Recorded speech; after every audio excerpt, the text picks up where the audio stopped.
ਹੁਣ ਜਿਹੜੇ ਪਹਿਲਾਂ ਪਿੰਡ ਸੀ ਪੁਰਾਣੇ ਪੰਜਾਬ ਦੇ ਪਿੰਡ, ਮੌਜੂਦਾ ਪਿੰਡ ਨਹੀਂ, ਪੁਰਾਣੇ ਪਿੰਡ, ਉਹਨਾਂ ਦੀ ਜਿਹੜੀ ਬਣਤਰ ਹੈ ਜੀ ਉਹ ਕਿਲੇ ਵਰਗੀ ਸੀ। ਸੱਥ ਨੂੰ ਪਿੰਡ ਦੀ ਥਾਣਾ, ਪਿੰਡ ਦੀ ਕੋਰਟ, ਸੁਪਰੀਮ ਕੋਰਟ, ਇੱਥੋਂ ਤੱਕ ਕਿ ਕਈ ਵਿਦਵਾਨ ਗਿਆਨੀ ਗੁਰਦੀਪ ਸਿੰਘ ਹੋਣੀ ਵਰਗੇ ਪਾਰਲੀਮੈਂਟ ਵੀ ਕਹਿੰਦੇ ਜਿਹੜੀਆਂ ਗੱਲਾਂ, ਜਿਹੜੇ ਮੁੱਦੇ ਇੱਥੇ ਬੈਠ ਕੇ ਵਿਚਾਰੇ ਜਾਂਦੇ ਨੇ ਉਹੀ ਕੁਝ ਪਾਰਲੀਮੈਂਟ 'ਚ ਹੋ ਰਿਹਾ। ਮਤਲਬ ਜੇ ਕੋਈ ਨਵਾਂ ਵਿਆਹਿਆ ਜੋੜਾ, ਉਹ ਵਿਚਾਰਾ ਚਾਚ ਵੀ ਚੱਲ ਤੂੰ ਮੇਰੇ ਨਾਲ ਘੋੜੀ ਤੇ ਅੱਗੇ ਬੈਠ ਜਾ, ਉਹ ਨਹੀਂ ਸੀ ਬੈਠ ਸਕਦੀ। ਉਹ ਕਹਿੰਦੀ ਸੱਥਾਂ 'ਚ ਗੱਲਾਂ ਹੋਣਗੀਆਂ। ਸੱਥ ਦਾ ਡਰ ਇੰਨਾ ਸੀ, ਕਹਿੰਦੇ ਪਿਓ ਪੁੱਤ ਦੀ ਪਰੇ ਸਾਂਝੀ ਨਹੀਂ ਹੁੰਦੀ, ਪਰੇ ਸੱਥ ਨੂੰ ਹੀ ਕਹਿੰਦੇ ਆ ਆਪਾਂ। ਹੁਣ ਫੇਸਬੁੱਕ ਹੈ, ਤੁਹਾਨੂੰ ਫੇਸਬੁੱਕ ਬਾਰੇ ਜ਼ਿਆਦਾ ਦੱਸਦਾ। ਫੇਸ ਅਜੋਕੇ ਸਮੇਂ ਦੀ ਸੱਥ ਹੈ। ਪਹਿਲਾਂ ਪਿੰਡ ਦੇ ਵਿੱਚ ਸੱਥ ਦਾ ਇੰਨਾ ਅਸਰ ਰਸੂਖ ਹੁੰਦਾ ਸੀ। ਥਾਣੇ ਤੋਂ ਆਇਆ ਬੰਦਾ ਸੱਥ ਦੇ ਵਿੱਚੋਂ ਮੋੜ ਦਿੰਦੇ ਸੀ ਮੋਤਬਰ ਬੰਦੇ ਬੈਠ ਕੇ, ਵੀ ਜਾ ਵੀ ਪਹਿਲਾਂ ਅਸੀਂ ਗੱਲ ਕਰਾਂਗੇ ਉਹਦੇ ਨਾਲ। ਸੱਥ ਦਾ ਜਿਹੜਾ ਸ਼ਕਤੀ ਹੈ ਉਹ ਇੰਨੀ ਕੁ ਘਟ ਗਈ ਵੀ ਇੱਕ ਇਕੱਲਾ ਬੰਦਾ ਸਾਰੇ ਪਿੰਡ ਤੇ ਕੇਸ ਕਰ ਦੂ। ਪਰ ਇਸ ਤਰ੍ਹਾਂ ਦੀ ਤਰੱਕੀ ਨਾ ਕਰੋ ਕਿ ਸਾਡਾ ਪਿੰਡ ਹੈ, ਸਾਡੀ ਵਿਰਾਸਤ ਹੈ, ਉਹ ਖਤਮ ਹੋ ਜਾਵੇ, ਫਿਰ ਅਸੀਂ ਕਿਸੇ ਚੀਜ਼ ਦੇ ਵੀ ਨਾ ਰਹੀਏ। ਜਿਵੇਂ ਆਉਣ ਵਾਲੇ ਸਮੇਂ 'ਚ ਸਾਨੂੰ ਤਾਂ ਇਹ ਖਤਰਾ ਹੈ ਕਿ ਚੰਡੀਗੜ੍ਹ ਹੈ ਜਿਹੜਾ, ਇਹਦੀ ਤਾਂ ਕੋਈ ਭਾਸ਼ਾ ਹੀ ਨਹੀਂ ਰਹਿਣੀ। ਪਿੰਡ ਦੀ ਸੱਥ ਵਿੱਚ ਬੈਠ ਕੇ ਪਿੰਡ ਦੀ ਧੀ ਭੈਣ ਬਾਰੇ ਮਾੜਾ ਨਹੀਂ ਬੋਲਣਾ। ਹੁਣ ਬੋਲਦੇ ਨੇ ਲੋਕ। ਤੇ ਰਾਤ ਨੂੰ ਸੱਥਾਂ ਦੇ ਵਿੱਚ ਬੈਠਣਾ, ਬਹੁਤ ਦੇਰ ਰਾਤ ਬੈਠਣਾ, ਉਹ ਜ਼ਰੂਰੀ ਸੀ। ਆਮ ਬੰਦਾ ਸਮਾਜ ਤੋਂ ਬਗੈਰ, ਗੱਲ ਬੋਲੇ ਬਗੈਰ ਨਹੀਂ ਰਹਿ ਸਕਦਾ। ਇੱਕ ਦਿਨ ਦੋ ਦਿਨ ਰਹਿ ਜਾਊਗਾ, ਹਮੇਸ਼ਾ ਨਹੀਂ ਰਹਿ ਸਕਦਾ। ਜਦੋਂ ਤੱਕ ਪਿੰਡ ਹੈਗੇ ਨੇ ਉਦੋਂ ਤੱਕ ਤਾਂ ਨਹੀਂ ਉਹ ਸੱਥ ਜਾਂਦੀ ਕਿਤੇ। ਗੁਰੂ ਗ੍ਰੰਥ ਸਾਹਿਬ ਜੀ 1430 ਅੰਗ ਨੇ ਜੀ, ਉਹਦੇ ਵਿੱਚ ਕਿੰਨੀਆਂ ਭਾਸ਼ਾਵਾਂ ਨੇ, ਪੰਜਾਬੀ ਹੈ, ਮਰਾਠੀ ਦੀ ਹੈ, ਬਰਜੀ ਵੀ ਹੈਗੀ ਆ, ਸੰਸਕ੍ਰਿਤ ਵੀ ਹੈਗੀ ਆ। ਜੇ ਅੰਗਰੇਜ਼ਾਂ ਨਾਲ ਸਾਡੇ ਗੁਰੂ ਸਾਹਿਬਾਨ ਦਾ ਸੰਪਰਕ ਹੁੰਦਾ, ਅੰਗਰੇਜ਼ੀ ਵੀ ਹੁੰਦੀ। ਸੱਸ ਦੀਆਂ, ਨਨਾਣ ਦੀਆਂ, ਸਹੁਰਿਆਂ ਦੀਆਂ, ਪੇਕਿਆਂ ਦੀਆਂ, ਹੋਰ ਜਿਹੜੀਆਂ ਜ਼ਿਆਦਤੀਆਂ, ਚੰਗੀਆਂ, ਸੁੱਖ ਦੁੱਖ ਜਿਹੜੇ ਫੁੱਲਣੇ ਨੇ ਉਹਨਾਂ ਨੇ, ਉਹ ਉੱਥੇ ਫੋਲਦੀਆਂ ਸੀ। ਫਿਰ ਉੱਥੋਂ ਉਸ ਆਧਾਰ ਤੇ, ਉਸ ਤਰਕ ਤੇ ਅਸੀਂ ਕਿਹਾ ਕਿ ਇਹ ਬੀਬੀਆਂ ਦੀ ਸੱਥ ਤ੍ਰਿੰਜਣ ਹੈ। ਤ੍ਰਿੰਜਣ ਦੇ ਵਿੱਚ ਹੁਣ ਉਹ ਰਾਤ ਨੂੰ, ਸਿਆਲਾਂ ਦੇ ਵਿੱਚ ਟਿੱਕੀਆਂ ਰਾਤਾਂ ਦੇ ਵਿੱਚ ਕਿੰਨੀ ਰਾਤ ਤੱਕ ਉਹ ਚਰਖੇ ਕੱਤਦੀਆਂ ਰਹਿੰਦੀਆਂ, ਦਰੀਆਂ ਬੁਣਦੀਆਂ ਰਹਿੰਦੀਆਂ, ਜਾਂ ਅੱਡੇ ਡਾਹ ਕੇ ਨੱਚਦੀਆਂ ਰਹਿੰਦੀਆਂ। ਉਹ ਸੱਥ ਰੂਪ ਹੈ।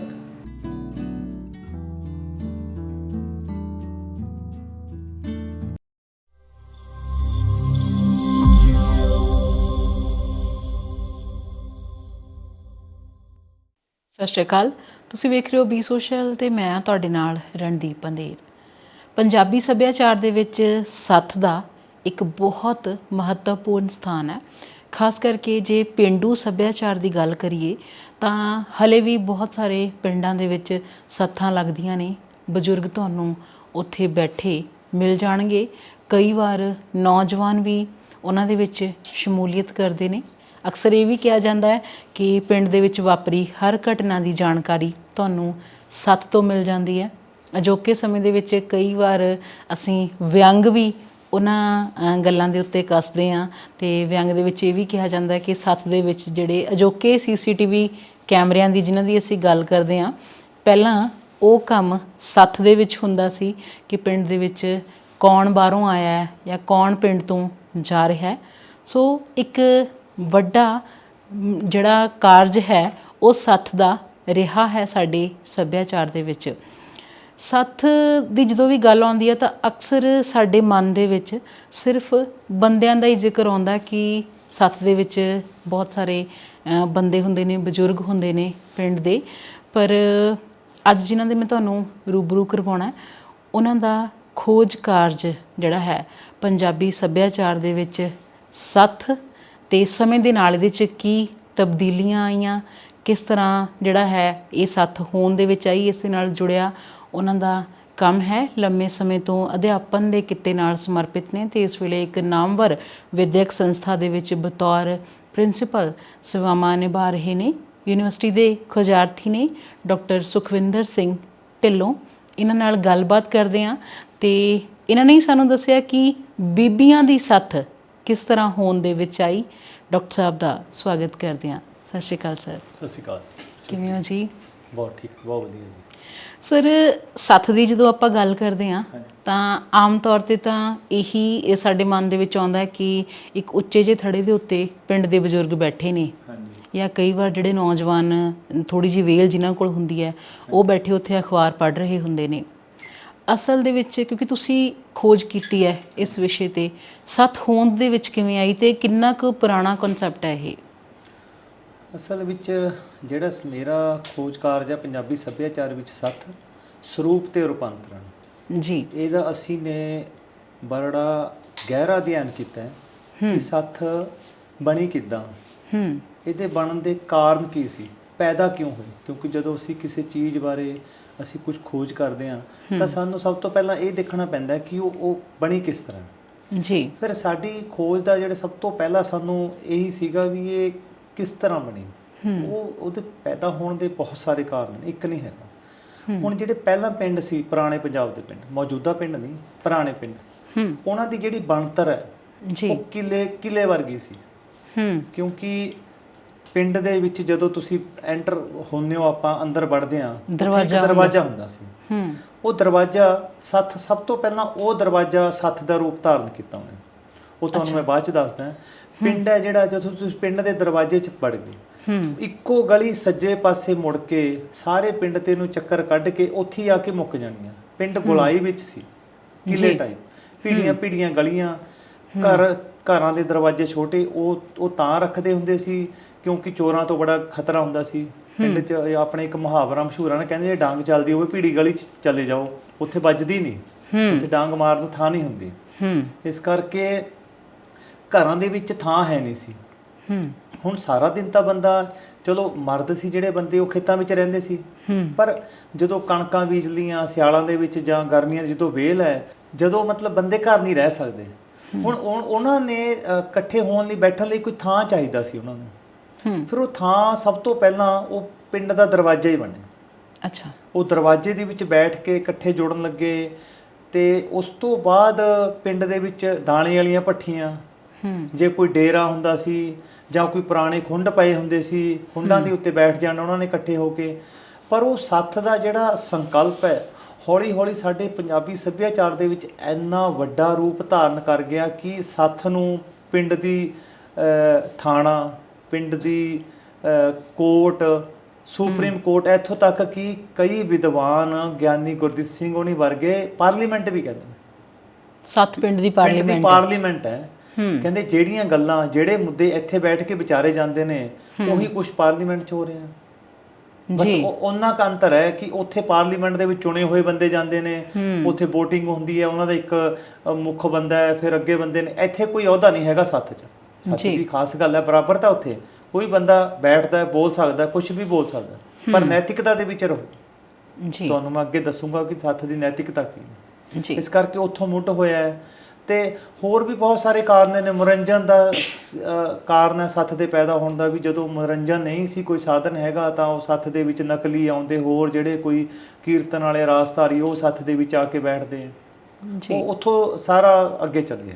ਡਾਕਟਰ ਸਾਹਿਬ, ਤੁਸੀਂ ਕਿਹਾ ਕਿ ਬੀਬੀਆਂ ਦੀ ਸੱਥ ਹੁੰਦੀ ਸੀ, ਕਿਉਂਕਿ ਤੁਸੀਂ ਇਤਿਹਾਸਕਾਰ ਵੀ ਹੋ, ਤੁਸੀਂ ਬਹੁਤ ਸਾਰੀਆਂ ਚੀਜ਼ਾਂ ਦਾ ਇਤਿਹਾਸ ਬਾਰੇ ਜਿਹੜੀ ਹੈ ਜਾਣਕਾਰੀ ਇਕੱਤਰ ਕਰਕੇ, ਖਾਸ ਕਰਕੇ ਫਤਿਹਗੜ੍ਹ ਸਾਹਿਬ ਦੇ ਕਈ ਪਿੰਡਾਂ ਦਾ ਇਤਿਹਾਸ ਤੁਸੀਂ ਜਿਹੜਾ ਹੈ ਉਹ ਵੀ ਦੱਸਿਆ। ਤਾਂ ਮਾਲਵੇ ਦੇ ਇਲਾਕੇ ਦੇ ਵਿੱਚ ਬੀਬੀਆਂ ਦੀ ਸੱਥ ਦਾ ਰੁਝਾਨ ਤੁਹਾਨੂੰ ਕਿੱਥੋਂ ਪਤਾ ਚੱਲਿਆ? ਅਸਲ 'ਚ ਜਿਹੜੀ ਇਹ ਸੱਥ ਹੈ, ਜਦੋਂ ਅਸੀਂ ਇਹ 'ਤੇ ਖੋਜ ਕੀਤਾ ਸੀਗਾ, ਅਸੀਂ ਨੇ ਪੰਜਾਬ ਦੇ ਲਗਭਗ 700-800 ਪਿੰਡਾਂ ਦਾ ਸਰਵੇ ਕੀਤਾ। ਮਾਝਾ, ਮਾਲਵਾ, ਦੁਆਬਾ, ਕੁਝ ਪਿੰਡ ਪੁਆਧ ਦੇ ਵੀ ਨੇ ਉਹਦੇ ਵਿੱਚ ਜੀ। ਤੇ ਪਹਿਲਾਂ ਜਿਹੜੇ ਇਹ ਮੰਨੀ ਨਹੀਂ ਸੀ ਜਾਂਦੀ ਵੀ ਬੀਬੀਆਂ ਦੀ ਕੋਈ ਸੱਥ ਹੁੰਦੀ ਹੈ। ਇਹ ਗੱਲ ਕਿਉਂਕਿ ਮਰਦ ਪ੍ਰਧਾਨ ਸਮਾਜ ਕਹਿ ਲਓ, ਜਾਂ ਫਿਰ ਸੱਥ ਦੇ ਵਿੱਚ ਬੀਬੀਆਂ ਤਾਂ ਬੈਠਦੀਆਂ ਨਹੀਂ ਸੀ ਹੈਗੀਆਂ ਜੀ। ਸੱਥ ਦੀ ਤਾਂ ਡਰ ਇੰਨਾ ਹੁੰਦਾ ਸੀ ਲੋਕਾਂ ਨੂੰ। ਇੱਕ ਸਾਡੇ ਲੋਕ ਗੀਤ ਆ, ਬੇ ਤੂੰ ਘੋੜੀ ਉੱਤੇ ਅੱਗੇ ਕਿਉਂ ਬਿਠਾ ਲਿਆ, ਸੱਥਾਂ ਵਿੱਚ ਗੱਲਾਂ ਹੋਣੀਆਂ। ਮਤਲਬ ਜੇ ਕੋਈ ਨਵਾਂ ਵਿਆਹਿਆ ਜੋੜਾ, ਉਹ ਵਿਚਾਰਾ ਚਾਚ ਵੀ ਚੱਲ ਤੂੰ ਮੇਰੇ ਨਾਲ ਘੋੜੀ ਤੇ ਅੱਗੇ ਬੈਠ ਜਾ, ਉਹ ਨਹੀਂ ਸੀ ਬੈਠ ਸਕਦੀ। ਉਹ ਕਹਿੰਦੀ ਸੱਥਾਂ 'ਚ ਗੱਲਾਂ ਹੋਣਗੀਆਂ। ਸੱਥ ਦਾ ਡਰ ਇੰਨਾ ਸੀ। ਸੱਥ ਦੇ ਵਿੱਚ ਨੂੰ ਜੇ ਕੋਈ ਔਰਤ ਘਰੋਂ ਬਾਹਰ ਨਿਕਲ ਰਹੀ ਆ, ਜਦੋਂ ਉਹਨੇ ਸੱਥ ਕ੍ਰਾਸ ਕਰਕੇ ਜਾਣਾ ਹੈ, ਦਰਵਾਜ਼ੇ 'ਚ ਨੂੰ ਘੱਗਰਾ ਪਾ ਕੇ ਜਾਂਦੀ ਸੀ ਜੀ। ਘੱਗਰਾ ਪਾਏ ਬਿਨਾਂ ਸੱਥ 'ਚ ਨੂੰ ਨਹੀਂ ਸੀ ਲੰਘ ਸਕਦੀ। ਲਾਂਭਾ ਚਲੇ ਜਾਂਦਾ ਸੀ ਘਰੇ ਵੀ ਤੁਹਾਡੀ ਨੂੰਹ ਨੂੰ ਸਮਝਾਓ, ਬਿਨਾਂ ਘੱਗਰੇ ਤੋਂ ਕਿਵੇਂ ਆ ਸਕਦੀ ਆ ਉਹ। ਕੁਆਰੀਆਂ ਕੁੜੀਆਂ ਲਈ ਕੋਈ ਵਰਜਨਾ ਨਹੀਂ ਸੀ। ਉਹਨਾਂ ਨੂੰ ਤਾਂ ਚਲੋ ਨਿਆਣੀਆਂ ਸਮਝਿਆ ਜਾਂਦਾ ਸੀ, ਕਿਉਂਕਿ ਛੋਟੀ ਉਮਰ 'ਚ ਵਿਆਹ ਸੀ। ਵਿਆਹੀਆਂ ਲਈ ਹੋਰ ਬਹੁਤ ਸੀ। ਅੱਛਾ, ਬੀਬੀਆਂ ਦੀ ਸੱਥ ਤੁਸੀਂ ਪੁੱਛਿਆ। ਬੀਬੀਆਂ ਦੀ ਸੱਥ ਇਸ ਕਰਕੇ ਹੈ ਕਿ ਔਰਤਾਂ ਸਾਰਾ ਦਿਨ ਘਰ ਰਹਿੰਦੀਆਂ ਸੀ। ਹੁਣ ਤਾਂ ਔਰਤ ਘਰੋਂ ਬਾਹਰ ਆ ਗਈ, ਹਰ ਜੌਬ ਦੇ ਵਿੱਚ, ਹਰ ਕੰਮ ਦੇ ਵਿੱਚ ਔਰਤ ਹੈਗੀ ਹੈ, ਪਰ ਉਦੋਂ ਔਰਤਾਂ ਨੂੰ ਘਰੋਂ ਬਾਹਰ ਨਿਕਲਣ ਦਾ ਬਹਾਨਾ ਨਹੀਂ ਸੀ ਹੁੰਦਾ। ਜੀ ਉਹ ਉਹਨਾਂ ਦੀਆਂ ਸੱਥਾਂ ਜੁੜਦੀਆਂ ਸੀ। ਜਿਸ ਤਰ੍ਹਾਂ ਹੁਣ ਪਿੰਡਾਂ ਦੇ ਘਰਾਂ ਦੇ ਵਿੱਚ ਹੁਣ ਤਾਂ ਸਹੂਲਤਾਂ ਨੇ, ਟਾਇਲਟਸ ਵਗੈਰਾ ਨੇ, ਉਹ ਜਿਹਨੂੰ ਕਹਿੰਦੇ ਆ ਉਹਨਾਂ ਨੇ ਬਾਹਰ ਜੰਗਲ ਪਾਣੀ ਜਾਂ ਟਾਇਲਟ ਜਾਣਾ ਹੈ ਤਾਂ ਇਕੱਠੀਆਂ ਹੋ ਕੇ ਜਾਂਦੀਆਂ ਸੀ। ਜਦੋਂ ਇਕੱਠੀਆਂ ਹੋ ਕੇ ਜਾਂਦੀਆਂ ਸੀ ਤਾਂ ਉਹ ਤਿਆਰ ਹੁੰਦੀਆਂ ਸੀ, ਉਹ ਬਕਾਇਦਾ, ਮਤਲਬ ਉਹਨਾਂ ਨੂੰ ਚਾਅ ਹੁੰਦਾ ਸੀ ਵੀ ਅਸੀਂ ਇਕੱਠੀਆਂ ਹੋਵਾਂਗੀਆਂ, ਹੁਣ ਅਸੀਂ ਗੱਲਾਂ ਕਰਨੀਆਂ। ਅੱਛਾ। ਗੱਲਾਂ ਕਰਨ ਦਾ ਉਹਨਾਂ ਨੂੰ ਚਾਅ ਹੁੰਦਾ ਸੀ ਵੀ ਮੇਰੀ ਉਹ ਸਹੇਲੀ ਮਿਲੂਗੀ, ਉੱਧਰਲੇ ਪਾਸੇ ਵਾਲੀ ਮਿਲੂਗੀ, ਉਹਨਾਂ ਦੀ ਨੂੰਹ ਮਿਲੂਗੀ, ਉਹਨਾਂ ਨਾਲ ਅਸੀਂ ਗੱਲਾਂ ਕਰਨੀਆਂ। ਤੇ ਗੱਲਾਂ ਕਰਨ ਦਾ ਇੰਨਾ ਚਾਅ ਹੁੰਦਾ ਸੀ ਉਹਨਾਂ ਨੂੰ, ਫਿਰ ਉਹਨਾਂ ਨੇ ਕਾਫੀ ਦੇਰ, ਬਹੁਤ ਦੇਰ ਉੱਥੋਂ ਮੁੜਨਾ ਨਹੀਂ, ਉਹਨਾਂ ਨੇ ਸਾਰੀਆਂ ਗੱਲਾਂ ਕਰਕੇ ਆਉਣੀਆਂ। ਉਹ ਸੱਥ ਦਾ ਇੱਕ ਆਪਣੇ ਆਪ 'ਚ ਇੱਕ ਸੱਥ ਰੂਪ ਹੈ। ਫਿਰ ਬੀਬੀਆਂ ਨੇ ਇਕੱਠੀਆਂ ਹੋ ਕੇ, ਜਿਵੇਂ ਹੁਣ ਤਾਂ ਚੁੱਲ੍ਹਿਆਂ ਤੇ ਘਰਾਂ ਚੁੱਲ੍ਹੇ ਬਲਦੇ ਨੇ, ਪਹਿਲਾਂ ਤੰਦੂਰ ਲਾਉਂਦੇ ਸੀ। ਹੁਣ ਤੰਦੂਰ ਬਾਲਣਾ, ਉਹਨੂੰ ਗਰਮ ਕਰਨਾ ਹਰ ਕਿਸੇ ਘਰ ਦਾ ਕੋਈ ਸੌਖਾ ਕੰਮ ਨਹੀਂ ਸੀ ਹੈਗਾ, ਬਹੁਤ ਔਖਾ ਕੰਮ ਸੀ। ਉਹ ਫਿਰ ਇਸ ਤਰ੍ਹਾਂ ਕਰਦੇ ਸੀ, ਗਲੀ ਦੀਆਂ 5-7 ਬੀਬੀਆਂ ਸੀ ਜਿਹੜੀਆਂ ਉਹਨਾਂ ਨੇ ਬਾਰੀ ਬੰਨੀ ਹੋਈ ਸੀ ਵੀ ਭਾਈ ਅੱਜ ਮੈਂ ਤੰਦੂਰ ਗਰਮ ਕਰਨਾ, ਤੁਸੀਂ ਰੋਟੀਆਂ ਲਾ ਲਿਓ ਆ ਕੇ। ਜਦੋਂ ਰੋਟੀਆਂ ਲਾਉਂਦੀਆਂ ਸੀ ਉੱਥੇ ਆ ਕੇ, ਉਹ ਕੱਲੀਆਂ ਰੋਟੀਆਂ ਨਹੀਂ ਸੀ ਲੈਂਦੀਆਂ, ਉਹ ਫਿਰ ਮਨ ਦਾ ਗੁੱਬ ਘਬਾਟ, ਸੱਸ ਦੀਆਂ, ਨਨਾਣ ਦੀਆਂ, ਸਹੁਰਿਆਂ ਦੀਆਂ, ਪੇਕਿਆਂ ਦੀਆਂ, ਹੋਰ ਜਿਹੜੀਆਂ ਜ਼ਿਆਦਤੀਆਂ, ਚੰਗੀਆਂ, ਸੁੱਖ ਦੁੱਖ ਜਿਹੜੇ ਫੁੱਲਣੇ ਨੇ ਉਹਨਾਂ ਨੇ, ਉਹ ਉੱਥੇ ਫੋਲਦੀਆਂ ਸੀ। ਫਿਰ ਉੱਥੋਂ ਉਸ ਆਧਾਰ ਤੇ, ਉਸ ਤਰਕ ਤੇ ਅਸੀਂ ਕਿਹਾ ਕਿ ਇਹ ਬੀਬੀਆਂ ਦੀ ਸੱਥ ਜੀ, ਹਾਂ ਤਰਿੰਜਣ ਹੈ। ਤਰਿੰਜਣ ਦੇ ਵਿੱਚ ਹੁਣ ਉਹ ਰਾਤ ਨੂੰ, ਸਿਆਲਾਂ ਦੇ ਵਿੱਚ ਟਿੱਕੀਆਂ ਰਾਤਾਂ ਦੇ ਵਿੱਚ ਕਿੰਨੀ ਰਾਤ ਤੱਕ ਉਹ ਚਰਖੇ ਕੱਤਦੀਆਂ ਰਹਿੰਦੀਆਂ, ਦਰੀਆਂ ਬੁਣਦੀਆਂ ਰਹਿੰਦੀਆਂ, ਜਾਂ ਅੱਡੇ ਡਾਹ ਕੇ ਨੱਚਦੀਆਂ ਰਹਿੰਦੀਆਂ। ਉਹ ਸੱਥ ਰੂਪ ਹੈ ਜੀ। ਹਾਂਜੀ, ਇਹ ਸਾਨੂੰ ਮੰਨਣਾ ਪੈਣਾ ਜੀ। ਡਾਕਟਰ ਸਾਹਿਬ, ਤੁਹਾਡੇ ਇਸ ਖੋਜ ਕਾਰਜ ਨੂੰ ਕਿੰਨਾ ਕੁ ਸਮਾਂ ਹੋ ਗਿਆ? ਕਿੰਨੇ ਸਮੇਂ ਪਹਿਲਾਂ ਤੁਸੀਂ ਕੀਤਾ ਸੀ ਇਹ ਮੇਰਾ 2018 ਵਿੱਚ ਕੀਤਾ ਸੀ ਮੈਂ ਜੀ। ਤੇ ਇਹਦੇ ਤੇ ਇਸ ਸਾਲ ਦੇ ਅਖੀਰ ਤੱਕ ਇਸ ਖੋਜ ਕਾਰਜ ਤੇ ਕਿਤਾਬ ਵੀ ਛਪ ਕੇ ਆ ਜਾਣੀ ਜੀ। ਹਾਂਜੀ, ਉਹ ਛਪ ਰਹੀ ਹੈ ਕਿਤਾਬ, ਉਹਦੇ ਵਿੱਚ ਚੱਲ ਰਿਹਾ ਪ੍ਰੋਸੈਸ ਉਹਦਾ, ਇਸ ਸਾਲ ਛਪ ਕੇ ਆ ਜਾਣੀ ਜੀ।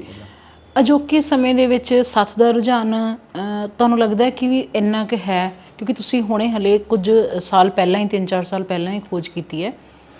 ਹਾਂਜੀ, ਜਿਹੜੀ ਮੇਰੀ ਖੋਜ ਦੇ ਦੋ ਪੱਖ ਨੇ, ਇੱਕ ਸੱਥ ਦਾ ਸਰੂਪ ਪੁਰਾਣਾ, ਇੱਕ ਰੂਪਾਂਤਰਨ ਹੈ, ਤਬਦੀਲੀ ਜਿਹਨੂੰ ਕਹਿੰਦੇ ਨੇ। ਉਹ ਤਬਦੀਲੀ ਬਹੁਤ ਵੱਡੇ ਲੈਵਲ ਦੀ ਹੈ। ਅਸੀਂ ਇਹ ਵੀ ਨਹੀਂ ਕਹਿ ਸਕਦੇ ਕਿ ਪੁਰਾਣੀ ਜਿਹੜੀ ਸੱਥ ਆ ਸਾਡੀ ਉਹ ਖਤਮ ਹੋ ਗਈ, ਜਾਂ ਉਹਦਾ ਹਾਂ ਉਹ ਇੱਕ ਸੱਭਿਆਚਾਰ ਹੈ ਜਿਹੜਾ, ਜਾਂ ਕਹਿ ਲਈਏ ਕਿ ਬਦਲਦਾ, change is the law of nature, ਜਿਵੇਂ ਪਰਿਵਰਤਨ ਕੁਦਰਤ ਦਾ ਨਿਯਮ ਹੈ। ਉਹ ਪਰਿਵਰਤਨ ਤਾਂ ਹੋਣਾ ਹੀ ਹੋਣਾ, ਹੋਇਆ ਵੀ ਹੈ, ਕਿਉਂਕਿ ਜਿਹੜੀ ਚੀਜ਼ ਖੜੋਤ 'ਚ ਹੈ ਉਹ ਫਿਰ ਉਹ ਖਤਮ ਹੋ ਜੂਗੀ। ਇਸ ਕਰਕੇ ਸੱਥ ਵੀ ਬਦਲ ਰਹੀ ਹੈ, ਪਰ ਇਹਦਾ ਪੁਰਾਣਾ ਰੂਪ ਵੀ ਕਾਇਮ ਹੈ।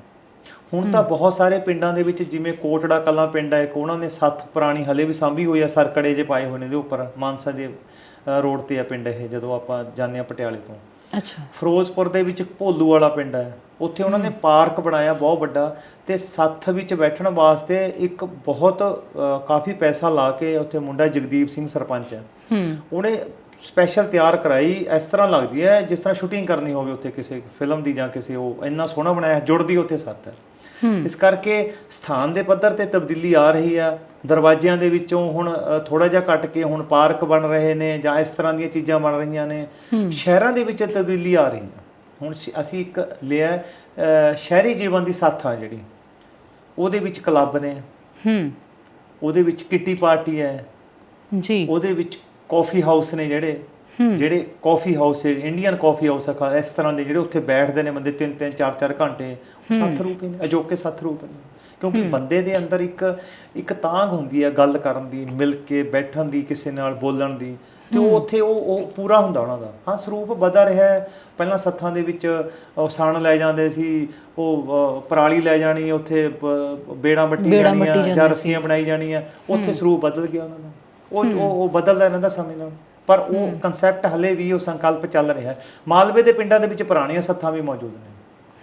ਹਾਂਜੀ, ਦੁਆਬੇ ਦੇ ਵਿੱਚ ਲਗਭਗ ਇਹ ਬਹੁਤ ਘੱਟ ਹੈ, ਕਿਉਂਕਿ ਦੁਆਬਾ ਪ੍ਰਵਾਸ ਜ਼ਿਆਦਾ ਕਰ ਗਿਆ ਤੇ ਦੁਆਬਾ ਐਡਵਾਂਸ ਜ਼ਿਆਦਾ ਹੋ ਗਿਆ, ਪਰ ਮਾਲਵੇ ਦੇ ਵਿੱਚ ਹੈਗਾ ਜੀ। ਹਾਂਜੀ ਡਾਕਟਰ ਸਾਹਿਬ, ਤੁਸੀਂ ਆਪਣੀ ਸੋਝੀ ਦੇ ਵਿੱਚ ਸੱਥਾਂ ਦੇ ਵਿੱਚ ਬੈਠੇ ਹੋ? ਬਿਲਕੁਲ ਬੈਠੇ ਹਾਂ ਜੀ, ਹੁਣ ਵੀ ਬੈਠ ਜੀਦਾ ਕਈ ਵਾਰੀ। ਸੱਥ ਲੱਗਦੀ ਹੈ ਤੁਹਾਡੇ ਇਲਾਕੇ ਦੇ ਵਿੱਚ? 2-3 ਜਗ੍ਹਾ ਸਾਡੇ ਪਿੰਡ ਸੱਥ ਜੁੜਦੀ ਹੈ, ਇੱਕ ਦਰਵਾਜ਼ੇ ਦੇ ਵਿੱਚ ਹੈ, ਇੱਕ ਚੌਕ ਦੇ ਵਿੱਚ ਹੈ, ਤੁਹਾਨੂੰ ਦੱਸਿਆ। ਅਸਲ ਸੱਥ ਦਾ ਕੋਈ ਸਥਾਨ ਪੱਕਾ ਨਹੀਂ ਹੈਗਾ, ਜਿੱਥੇ ਬਹੁਤ ਸਾਰੇ ਲੋਕ, ਪਿੰਡ ਦੇ ਬੰਦੇ, ਬੱਚੇ, ਬਜ਼ੁਰਗ ਬੈਠ ਜਾਣ, ਉੱਥੇ ਸੱਥ ਬਣ ਜਾਂਦੀ। ਬਸ ਇਹਦਾ ਇੱਕ ਕੁਝ ਨਿਯਮ ਜ਼ਰੂਰ ਹੈਗੇ ਨੇ, ਹੁਣ ਵੀ ਹੈਗੇ ਨੇ। ਕਹਿੰਦੇ ਪਿਓ ਪੁੱਤ ਦੀ ਪਰੇ ਸਾਂਝੀ ਨਹੀਂ ਹੁੰਦੀ, ਪਰੇ ਸੱਥ ਨੂੰ ਹੀ ਕਹਿੰਦੇ ਆ ਆਪਾਂ। ਸੱਥ ਦੇ ਬਹੁਤ ਸਾਰੇ ਨਾਮ ਨੇ, ਪਰੇ ਵੀ ਕਹਿ ਦਿੰਦੇ ਆ ਇਹਨੂੰ, ਸੱਥ ਕਹਿ ਦਿੰਦੇ ਆ। ਕਿਤੇ ਆਪਣਾ ਜਿਵੇਂ ਉਧਰ ਹਰਿਆਣੇ ਦੇ ਵਿੱਚ ਇਹਨੂੰ ਖਾਪ ਹੈ ਜਿਵੇਂ, ਉਹ ਵੀ ਇੱਕ ਸੱਥ ਰੂਪ ਹੀ ਹੈ, ਜਿਵੇਂ ਖਾਪ ਪੰਚਾਇਤਾਂ, ਉਹ ਸੱਥ ਰੂਪ ਹੀ ਹੈ ਇੱਕ। ਤੇ ਇਸ ਕਰਕੇ ਪਿਓ ਪੁੱਤ ਇਕੱਠੇ ਨਹੀਂ ਬੈਠਦੇ। ਉਹ ਇਸ ਕਰਕੇ ਨਹੀਂ ਬੈਠਦੇ ਕਿਉਂਕਿ ਉੱਥੇ ਕਿਸ ਤਰ੍ਹਾਂ ਦੀ ਗੱਲ ਚੱਲਣੀ ਹੈ, ਕਿਸੇ ਨੇ ਕੋਈ ਕਿਸੇ ਤਰ੍ਹਾਂ ਦੀ ਗੱਲ ਕਰਨੀ ਹੈ। ਇਸ ਕਰਕੇ ਪਿਓ ਪੁੱਤ ਦਾ ਇੱਕ ਪਰਦਾ ਹੁੰਦਾ, ਚਾਚਾ ਤਾਇਆ ਇਕੱਠੇ ਬੈਠਦੇ ਨੇ, ਪਿਓ ਪੁੱਤ ਨਹੀਂ ਬੈਠਦੇ ਸੱਥ ਵਿੱਚ ਇਕੱਠੇ। ਸੱਥਾਂ ਜੁੜਦੀਆਂ ਨੇ, ਹੁਣ ਵੀ ਅਸੀਂ ਵੀ ਬੈਠਦੇ ਹਾਂ। ਚਲੋ ਨੌਕਰੀ ਕਰਦੇ ਹਾਂ ਜਾਂ ਕੰਮ, ਕਈ ਵਾਰੀ ਸਮਾਂ ਘੱਟ ਹੁੰਦਾ ਹੈ, ਪਰ ਹਲੇ ਹੈਗਾ ਸਾਡੇ ਰੁਝਾਨ ਚੱਲਦਾ, ਮਾਲਵੇ ਦੇ ਵਿੱਚ ਵੀ ਚੱਲਦਾ। ਜੀ, ਜੇ ਅਸੀਂ ਅੱਜ ਦੇ ਸਮੇਂ ਦੀ ਗੱਲ ਕਰਦੇ ਹਾਂ ਤਾਂ ਵਧੇਰੇ ਕਰਕੇ ਅਸੀਂ ਖੁਦ ਵੀ ਉਸ ਉਹਦਾ ਸ਼ਿਕਾਰ ਹੋ ਚੁੱਕੇ ਹਾਂ ਕਿ ਸਾਡਾ ਬਹੁਤਾ ਸਮਾਂ ਇੱਕ ਚੀਜ਼ ਹੈ ਜਿਸ ਤੋਂ ਬਿਨਾਂ ਸਾਡਾ ਸਰਦਾ ਹੀ ਨਹੀਂ, ਫੋਨ ਸਾਡਾ। ਤਾਂ ਇਹਦੇ 'ਤੇ ਸਾਡਾ ਬਹੁਤ ਸਮਾਂ ਜਿਹੜਾ ਹੈ ਉਹ ਅਜਾਈ ਕਈ ਵਾਰ ਚਲਾ ਜਾਂਦਾ ਹੈ। ਤੁਹਾਨੂੰ ਲੱਗਦਾ ਕਿ ਇਹਨੇ ਸੱਥ ਦੇ ਰੁਝਾਨ 'ਤੇ ਕੋਈ ਫਰਕ ਪਾਇਆ, ਜਾਂ ਇਹਦਾ ਵੀ ਜਿਹੜਾ ਹੈ ਇੱਕ ਤਰ੍ਹਾਂ ਦਾ ਇੱਕ ਨਵੀਂ ਢੰਗ ਦੀ ਜਿਹੜੀ ਸੱਥ ਹੈ ਉਹ ਅਸੀਂ ਇੱਥੇ ਜੁੜ ਰਹੇ ਹਾਂ? ਇਹਦੇ ਵਿੱਚ ਵੀ ਅਸੀਂ ਨੇ ਇੱਕ ਉਹ ਤੁਹਾਨੂੰ ਜਿਵੇਂ ਪੰਜਾਬੀ 'ਚ ਕਹਿੰਦੇ ਨੇ ਪੰਗਾ ਲਿਆ, ਅਸੀਂ ਨੇ ਸੱਥ ਦਾ ਇੱਕ ਨਵਾਂ ਰੂਪ ਦੱਸਿਆ ਹੈ, ਤਕਨੀਕੀ ਪੱਖ, ਟੈਕਨੋਲੋਜੀ ਵਾਲਾ ਰੂਪ।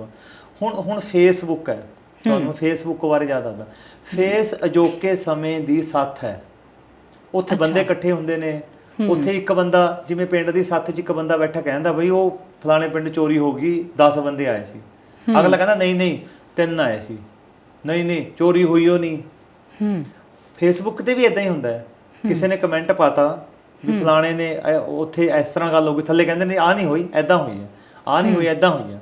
ਉਹ ਰੂਪ ਬਦਲ ਗਿਆ, ਤਰੀਕਾ ਬਦਲ ਗਿਆ, ਪਰ ਜਿਹੜੀ ਆਤਮਾ ਹੈ ਜਾਂ ਕਹਿ ਧੜਕ ਰਹੀ ਹੈ, ਉਹ ਸੱਥ ਵਾਲੀ ਹੀ ਧੜਕ ਰਹੀ ਹੈ। ਫੇਸਬੁੱਕ ਨੂੰ ਉੱਥੇ ਵਿਦੇਸ਼ਾਂ ਤੋਂ ਅੰਤਰਰਾਸ਼ਟਰੀ ਕੌਣ ਕਿੱਥੋਂ ਕੀ ਇਕੱਠੇ ਹੋ ਰਹੇ ਨੇ, ਉਹ 'ਚ ਮਿਲਗੋਬਾ ਜਾਂ ਬੇਸ਼ੱਕ ਹੋ ਗਿਆ, ਪਰ ਇਹਦੀ ਜਿਹੜੀ ਭਾਵਨਾ ਇਹਦੇ ਪਿੱਛੇ ਉਹ ਹੀ ਜੁੜੀ ਹੋਈ ਹੈ। ਇੱਥੇ ਜਾਣਕਾਰੀ 'ਚ ਵਾਧਾ ਹੋ ਗਿਆ।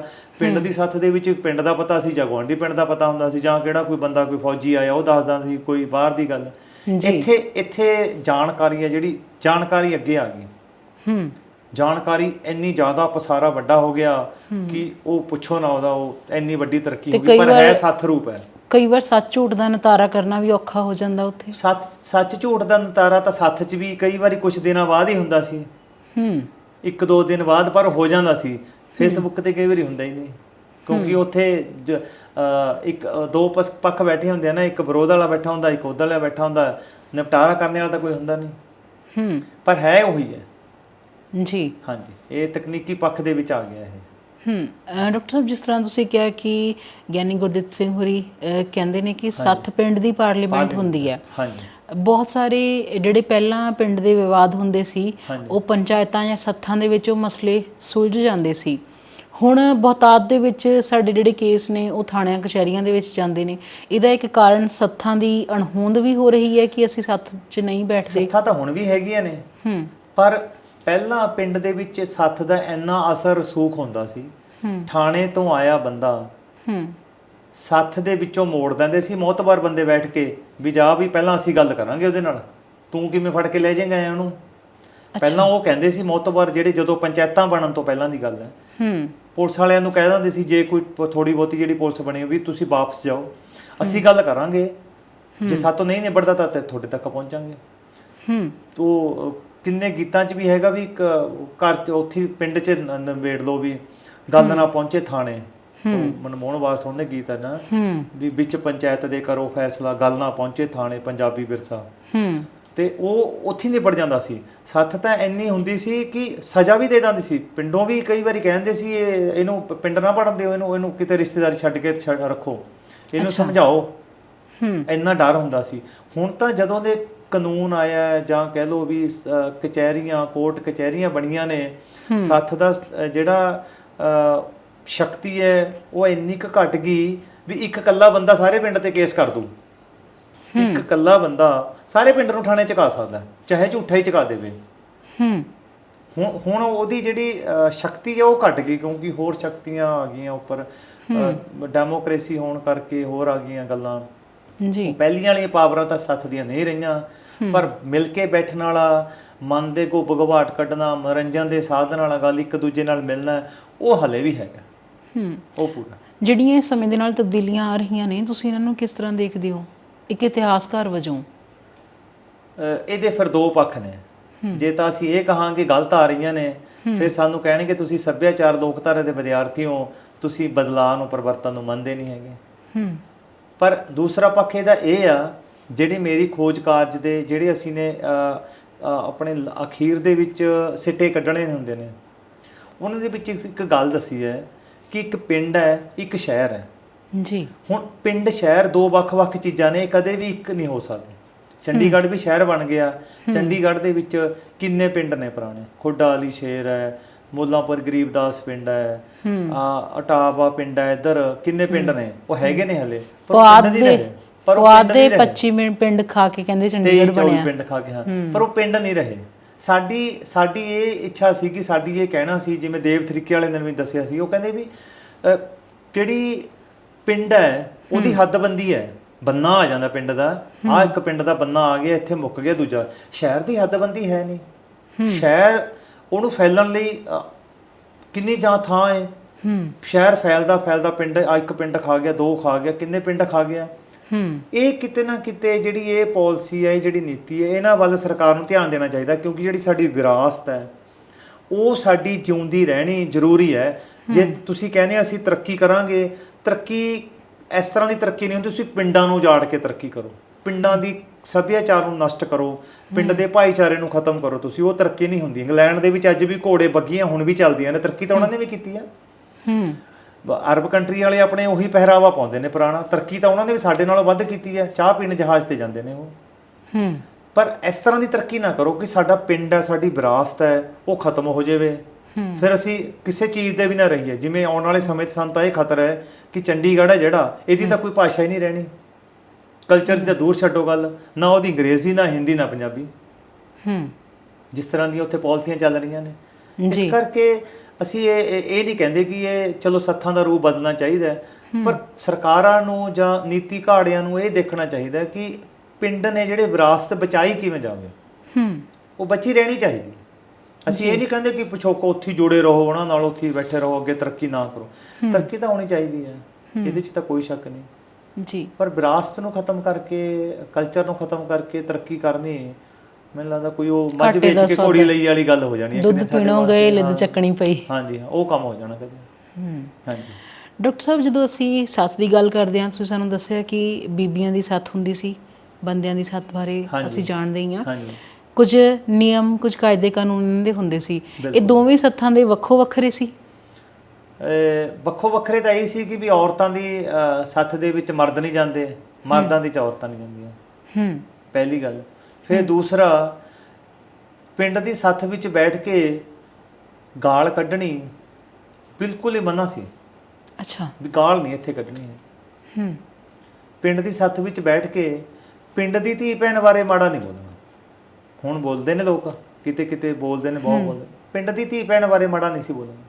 ਇਹ ਨਿਯਮ ਨੇ ਬੰਨ੍ਹ ਕੇ ਰੱਖਦੇ ਸੀ, ਇਹ ਨਿਯਮ ਸੀ ਉਹਨਾਂ ਦਾ ਜੀ।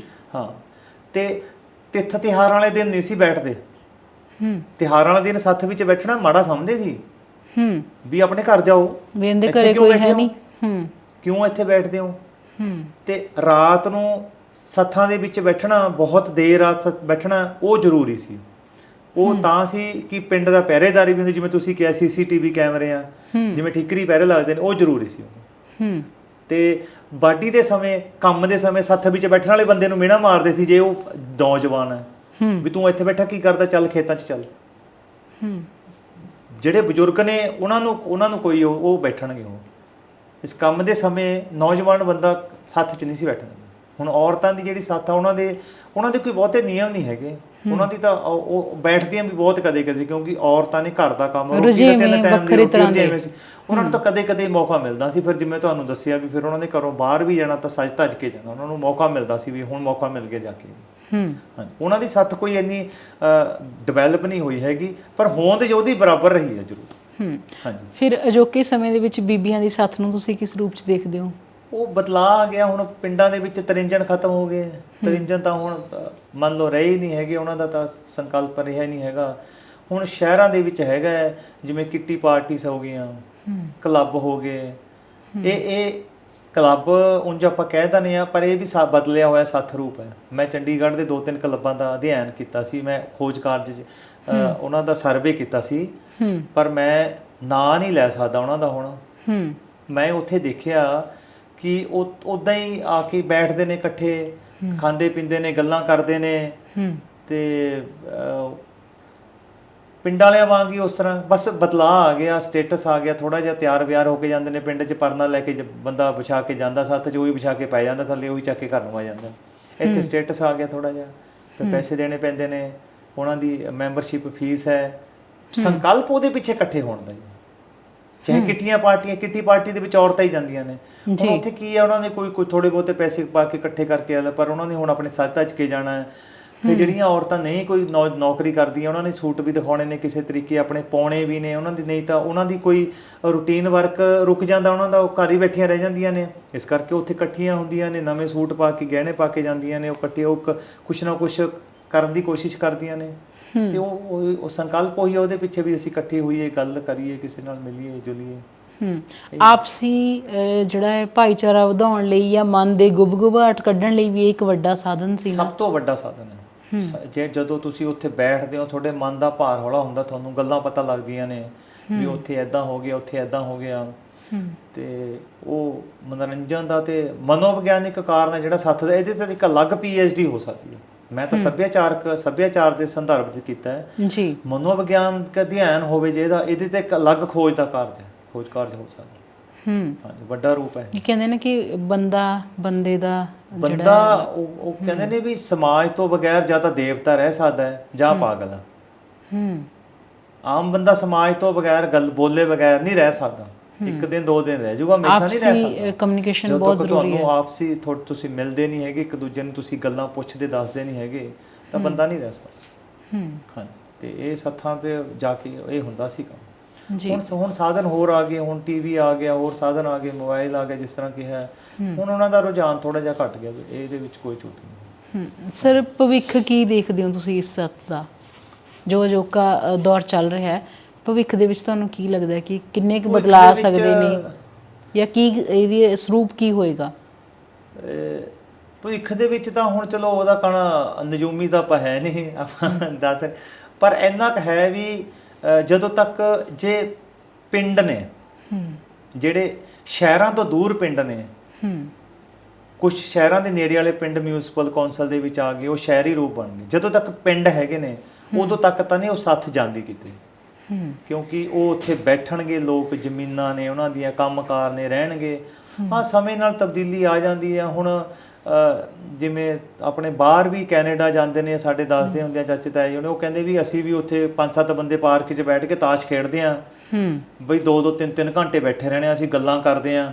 ਉਹ ਸੱਥ ਹੈ ਜੀ, ਸੱਥ ਹੈ। ਉਹਨਾਂ ਨੇ ਬਣਾ ਲਈ ਉੱਥੇ, ਬੇਸ਼ੱਕ ਕੈਨੇਡਾ ਹੈ, ਅਮਰੀਕਾ ਹੈ, ਪਰ ਉਹਨਾਂ ਨੇ ਸੱਥ ਉੱਥੇ ਕ੍ਰੀਏਟ ਕਰ ਲਈ। ਜੋ ਬੰਦਾ ਕੁਛ ਕਰ ਲੈਂਦਾ ਕਰੇ। ਇਸ ਕਰਕੇ ਮੈਨੂੰ ਤਾਂ ਐਂ ਲੱਗਦਾ ਵੀ ਕੈਨੇਡਾ ਵੀ ਪਹੁੰਚ ਗਈ ਸੱਥ ਸਾਡੀ। ਤੇ ਇੱਥੋਂ ਖਤਮ ਤਾਂ ਨਹੀਂ ਹੁੰਦੀ, ਸਰੂਪ ਬਦਲਦਾ ਰਹੂਗਾ, ਇਹਦਾ ਬੈਠਣ ਦਾ ਤਰੀਕਾ ਬਦਲ ਜਾਊਗਾ, ਘਟ ਜਾਊਗਾ, ਇਸ ਤਰ੍ਹਾਂ ਚੱਲਦਾ ਰਹੂਗਾ। ਬੀਜ ਨਾਸ਼ ਤਾਂ ਨਹੀਂ ਜਦੋਂ ਤੱਕ ਪਿੰਡ ਹੈਗੇ ਨੇ। ਹਾਂਜੀ ਹਾਂ, ਕਿਉਂਕਿ ਜਿਵੇਂ ਅਸੀਂ ਹਾਲਾਂਕਿ ਇਹ ਗੱਲ ਵੱਖਰੀ ਹੈ, ਜਿਵੇਂ ਪੰਜਾਬੀ ਭਾਸ਼ਾ ਦੀ ਗੱਲ ਚੱਲਦੀ ਹੈ, ਤਾਂ ਮੈਂ ਹਾਲਾਂਕਿ ਅਸੀਂ ਕਿਸੇ ਉਹਦੇ 'ਚ ਨਹੀਂ ਪੈਂਦੇ, ਪਰ ਜਿੰਨੀ ਕੁ ਸਾਡੀ ਸਮਝ ਹੈ, ਹੋ ਸਕਦਾ ਵਿਦਵਾਨਾਂ ਦੀ ਰਾਏ ਤੋਂ ਵੱਖਰੀ ਹੋਵੇ। ਮੈਨੂੰ ਲੱਗਦਾ ਕਿ ਭਾਸ਼ਾ ਦੇ ਵਿੱਚ ਤਬਦੀਲੀਆਂ ਬਹੁਤ ਆਉਂਦੀਆਂ ਨੇ, ਉਹਦੇ 'ਚ ਕੁਝ ਨਵੇਂ ਸ਼ਬਦ ਵੀ ਜੁੜਦੇ ਨੇ, ਉਹਦਾ ਸ਼ਬਦ ਭੰਡਾਰ ਵੱਡਾ ਹੁੰਦਾ, ਪਰ ਮਾਂ ਬੋਲੀ ਇੰਨੀ ਛੇਤੀ ਖਤਮ ਤਾਂ ਨਹੀਂ ਹੁੰਦੀ। ਇਸੇ ਤਰ੍ਹਾਂ ਸਾਡੀ ਸੱਥ ਹੈ। ਹਾਂਜੀ ਹਾਂ, ਦੇਖੋ ਭਾਸ਼ਾ ਦਾ ਤਬਦੀਲੀ ਤਾਂ ਹਰ ਚੀਜ਼ 'ਚ ਆਊਗੀ ਜੀ। ਜੇ ਭਾਸ਼ਾ 'ਚ ਤਬਦੀਲੀ ਨਹੀਂ ਆਉਂਦੀ, ਉਹ ਵੀ ਫਿਰ ਖੜੋਤ 'ਚ ਹੀ ਹੈ ਜੀ। ਹੁਣ ਮੈਂ ਕਦੇ ਗੱਲ ਕਹਿੰਦਾ ਹੁੰਦਾ ਹੈ ਕਿ ਸਾਡਾ ਵੱਡਾ ਗ੍ਰੰਥ ਹੈ ਗੁਰੂ ਗ੍ਰੰਥ ਸਾਹਿਬ ਜੀ, 1430 ਅੰਗ ਨੇ ਜੀ। ਉਹਦੇ ਵਿੱਚ ਕਿੰਨੀਆਂ ਭਾਸ਼ਾਵਾਂ ਨੇ, ਪੰਜਾਬੀ ਹੈ, ਮਰਾਠੀ ਦੀ ਹੈ, ਬਰਜੀ ਵੀ ਹੈਗੀ ਆ, ਸੰਸਕ੍ਰਿਤ ਵੀ ਹੈਗੀ ਆ। ਜੇ ਅੰਗਰੇਜ਼ਾਂ ਨਾਲ ਸਾਡੇ ਗੁਰੂ ਸਾਹਿਬਾਨ ਦਾ ਸੰਪਰਕ ਹੁੰਦਾ, ਅੰਗਰੇਜ਼ੀ ਵੀ ਹੁੰਦੀ, ਸੰਪਰਕ ਨਹੀਂ ਸੀ ਹੋਇਆ। ਇਸ ਕਰਕੇ ਬਦਲਾਅ ਆਉਂਦਾ ਰਹੂਗਾ। ਹੁਣ ਵੀ ਸਾਡੀ ਭਾਸ਼ਾ ਦੇ ਵਿੱਚ ਕਿੰਨੇ ਸ਼ਬਦ ਨੇ, ਸਾਡੀਆਂ ਜਿਹੜੀਆਂ ਅਨਪੜ੍ਹ ਬੀਬੀਆਂ ਨੇ, ਉਹ ਅੰਗਰੇਜ਼ੀ, ਉਹਨਾਂ ਨੂੰ ਉਹ ਸ਼ਬਦ ਦਾ ਅਰਥ ਬੇਸ਼ੱਕ ਨਾ ਪਤਾ ਹੋਵੇ, ਪਰ ਬੋਲ ਕੇ ਜ਼ਰੂਰ ਉਚਾਰਦੀਆਂ ਨੇ। ਉਹ ਮੋਬਾਈਲ ਬੋਲਦੀਆਂ ਨੇ, ਪ੍ਰੋਬਲਮ ਵੀ ਬੋਲਦੀਆਂ ਨੇ, ਬਹੁਤ ਕਿੰਨਾ ਕੁਛ ਬੋਲਦੇ ਨੇ ਹੁਣ ਉਹ। ਤੇ ਚੱਲਦਾ ਉਹ ਇਸੇ ਤਰ੍ਹਾਂ ਸੱਥ ਹੈ ਕਿ ਸੱਥ ਦਾ ਖਤਮ ਨਹੀਂ ਹੋਊਗੀ। ਪਿੰਡ ਹੈਗੇ ਨੇ, ਪਿੰਡ ਜਿਉਂਦੇ ਰਹਿਣਗੇ, ਤੇ ਉਹਦਾ ਰੂਪ, ਉਹਦਾ ਸਰੂਪ ਹੈ ਜਿਹੜਾ ਉਹ ਬਦਲਦਾ ਰਹੂਗਾ ਹੌਲੀ ਹੌਲੀ। ਨਵੇਂ ਜ਼ਮਾਨੇ ਆ ਜਾਊਗਾ, ਜਿਵੇਂ ਉਹ ਪਹਿਲਾਂ ਹੁਣ ਉੱਥੋਂ ਬੋੜਾਂ ਥੱਲੋਂ ਦਰਵਾਜ਼ਿਆਂ ਤੋਂ ਉੱਠ ਕੇ ਅਸੀਂ ਪਾਰਕਾਂ 'ਚ ਆ ਗਏ, ਪਾਰਕਾਂ 'ਚੋਂ ਅਸੀਂ ਪੱਕੇ ਉਹ ਬਣਾਉਣ ਲੱਗ ਗਏ, ਕਿਤੇ ਕਿਤੇ ਕਈ ਪਿੰਡਾਂ ਦੇ ਵਿੱਚ ਹੁਣ ਪੱਕੇ ਵੱਡੇ ਹਾਲ ਬਣੇ ਹੋਏ ਨੇ ਜੀ। ਕਾਫੀ ਪਿੰਡਾਂ ਦੇ ਵਿੱਚ ਪੁਰਾਣੀਆਂ ਚੀਜ਼ਾਂ ਪੁਰਾਣੀਆਂ ਨੇ, ਬਿਲਡਿੰਗ ਨਵੀਂ ਬਣ ਗਈ। ਜਿਸ ਤਰ੍ਹਾਂ ਇੱਕ ਬੂਟਾ ਭਾਈ ਰੂਪਾ ਪਿੰਡ ਹੈ, ਉੱਥੇ ਸੱਥ ਦੇ ਵਿੱਚ ਇੱਕ ਮੰਜਾ ਡਾਇਆ ਹੋਇਆ, ਉਹ ਮੰਜਾ ਹੈਗਾ ਲਗਭਗ 150 ਸਾਲ ਪੁਰਾਣਾ, ਉਹਦੇ 'ਤੇ 20-25 ਬੰਦੇ ਬੈਠ ਜਾਂਦੇ ਨੇ। ਉਹ ਦਰਵਾਜ਼ੇ ਦੇ ਵਿੱਚ ਰੱਖਿਆ ਹੋਇਆ ਸੀ ਉਹਨਾਂ ਨੇ ਮੰਜਾ, ਉਹਦੀ ਮੁਰੰਮਤ ਕਰਾਉਂਦੇ। ਅੰਮ੍ਰਿਤਸਰ ਹੈ ਇੱਕ ਬਾਜ਼ਾਰ ਦੇ ਵਿੱਚ ਇੱਕ ਬੜਾ ਸਾਰਾ ਮੰਜਾ ਹੈ, ਉਹਦੇ ਉੱਤੇ ਵੀ ਸੱਥ ਜੁੜਦੀ ਆ, ਰੋਜ਼ ਬੈਠਦੇ ਨੇ। ਉਹ ਮੈਂ ਆਪਣੇ ਖੋਜਕਾਰ ਦੇ ਵਿੱਚ ਲਾਈ ਹੈ ਫੋਟੋ ਉਹਦੀ।